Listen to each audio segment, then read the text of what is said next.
in Athens, GA. Saturday, 3:30 Eastern Time. That's the kickoff, at least if you live in the Eastern Time Zone. On CBS, it is Kentucky. It is Georgia. This is a massive point spread. It is a fat line, and a lot of you have taken umbrage with it.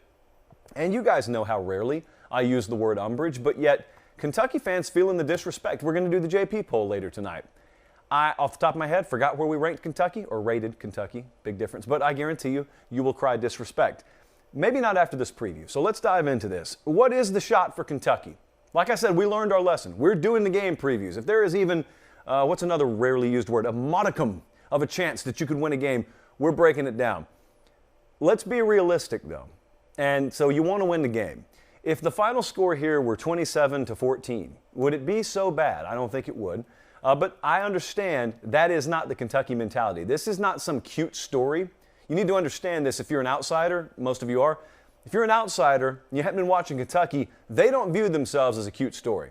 They think they made the right moves in the transfer portal, which for the record they did, up to and including quarterback, but also they got Dare Rosenthal in there. Of course, Wan'Dale Robinson was talked about a whole lot. They made the right moves. They know they've got the right coaching staff up there. Like, they're ready to go in there and win the game. They've looked at Georgia. They say, good defense. We've played one before. We got a pretty salty offensive line in our own right. We average more yards per carry than pretty much anyone you've played so far. We feel like we are more in tune with our identity than any team you've played. We're going to go in there and do to you what Texas A&M sprung on Alabama last week. That's the mentality. So can they do it? There's a puncher's chance. There's an outside shot. You'd have to have some things go right. So let's talk about what would have to go right. The approach here, I think, is pretty basic. Even with the addition of Will Levis, let's be real. When they beat Florida, when Kentucky beat Florida, it wasn't because of the passing game. It wasn't because of Will Levis. I think they failed to eclipse 100 yards passing in that game, by the way. It was because of a number of things. But first and foremost, for Kentucky to win games, they've got to establish the run. Now, this scares a lot of people for obvious reasons. When you talk about Georgia football and you say, well, to beat them, we're going to have to run the ball on them. Most people, they shut their laptop at that point. Most people laugh and walk away and let's go to a more serious conversation. You're not going to run the ball on Georgia. Well, no. You're not going to run it for 100% of what you normally do. You may not even run it for like 80% of what you normally do. Can you at least make them respect your ability to run? Can you at least manufacture enough on the ground? Can you keep Will Levis out of 3rd and 8 all day? Can you do that? Now, here's what's interesting. You go back and watch the Arkansas game, and I had a little more confidence in Arkansas being able to run the ball than they ended up being able to do.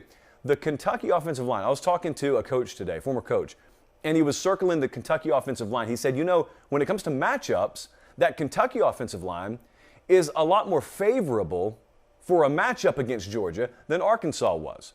They looked at Arkansas, and a lot of people in the coaching community, they look at Arkansas and they marvel that Sam Pittman's even been able to do what he's done with them, because they've won some games and they haven't done it with an influx of transfer guys. They're largely playing with the same guys they inherited. They put about 20 pounds on all of them, but he's working with what he has. The Kentucky offensive line, especially with Rosenthal at left tackle now, they are a lot more apt to be able to get a little better yard per carry number against Georgia. Now, what does that really mean? If you rip off one 35-yard gain on an otherwise ineffective drive and then you punt the ball, and that's baked into a lot of other 3-yard drives, it may make it look like you ran the ball effectively. You really didn't all that much. Can they sustain? Okay, that's the first thing. There are some people out there in the football community that believe of the teams Georgia's played so far, Kentucky does have the best shot. Here's what I counter with. What else does Georgia have to respect? Because if you're throwing for 90 yards on them, they don't really respect that. I mean, Robinson's probably one receiver that Georgia has to pay a lot of attention to. How many more do you have? So that would be my counter to that. There's a lot of excitement here about Will Levis. Like there should be, by the way. Ask Penn State what they would have given to have Will Levis Saturday night. But I say that to say this. He's going to have to do some things that they really haven't been able to do. At least they didn't do against Florida. They'll have to be able to do some of that. I mean, they'll have to be able to test Georgia deep. And that's a lot easier said than done. But what has to happen, and I don't care how they do it, it could be a special teams bust, it could be a defensive turnover turned into points, or it could just be good old-fashioned offensive scoring. They got to pop Georgia. Georgia has not been put in a position all year where Stetson Bennett or JT Daniels, either one, but especially Bennett right now, feels any kind of pressure. Everything's been done on their terms, because to Georgia's credit, they have grabbed every game by the throat, really even including the Clemson game, even though technically it was only one possession. I mean, this Auburn game last week, you're watching B-roll of it if you're watching on YouTube right now. When was this in doubt? I mean, when was it really, when was pressure applied? I was talking to someone today about how many passes Stetson Bennett has had to throw with less than a 2-possession lead, and it's less than 20 all year. He's played multiple games now. So I say, I get tired of this phrase. I say that to say this, but I do say that to say this.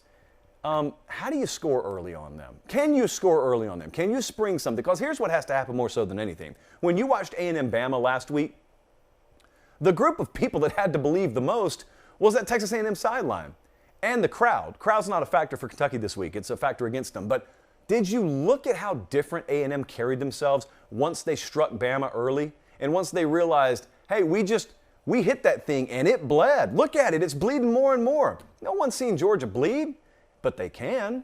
You just got to get close enough to them to cut them. So how does Kentucky do that? That's up to them. They got to answer that. There's several different ways you can do that. I don't think it's going to be a 13-play drive to open the game that does it, but there are certain ways that you can do that.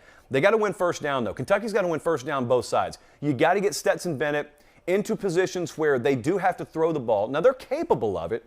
You're just tilting the percentages in your favor if you're making Todd Monken have to call some plays in obvious passing downs, and he's not doing it with a 3-score lead or a 2-score lead. You get that to happen, and then all of a sudden you shave off some possessions on your own, ideally at least one possession each half for Georgia, and it gets really hard. It gets really hard to get some margin on someone when you don't have the ball enough. So let's get into what the model says, Jesse. Let's take a look at it. I know Georgia's a big favorite here. Our model has nailed Georgia this year. It's nailed it to the point where I wish I would have followed it. Because in all these big spread games, it keeps saying take Georgia. I can't remember. Georgia may have lost one game against spread. I can't remember. They've covered a lot. They may be undefeated. They've covered a lot. This one, it also says roll with Georgia. And I disagree. I will lean Georgia, obviously, to win the game. I will take Georgia to win the game. I don't think there's enough offensive firepower for Kentucky to win the game. If I'm wrong, I mean, you see the color scheme we chose in here. So, you know, we're not anti-blue by any stretch. It's just I have to see that to believe it. But I think Kentucky's going to cover. I think it will be a very competitive game. It'll be hard fought. I think Georgia may walk out of this game feeling it, even more so than they felt Clemson. Kentucky can do that to you. So I'll take Georgia to win. I will take Kentucky to cover. And I'm looking very forward to, even if they can't beat Georgia, can they do some things to Georgia that no one else has been able to do? Can they put a little better yards per carry number on the board? Can they put a fatter rushing total on the board? Can they complete some passes deep on the secondary? Just some things that you file away, because this is how you have to watch elite teams. Ohio State's this way most years. Bama's this way. Georgia's this way. Clemson most years is this way.